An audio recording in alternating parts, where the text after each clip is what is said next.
Para sa ano, sir? 21. Akin yan, ah. Akin yan, ah.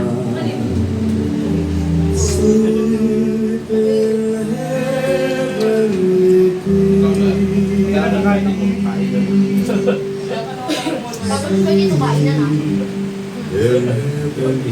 Para na rin natin Christmas party to. May iba natin kapatid dito, di natin maayamin, no? Oo na, busy na masyado. Mag-overtake na kayo, sir. Pero tama ang sabi mo, natuwa ako. Ha? Ako, tagal nung bakla, eh, no? Ang kuha nung pagkain doon.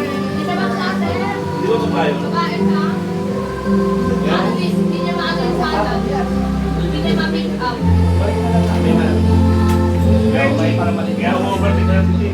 Pwede, ano, pwede.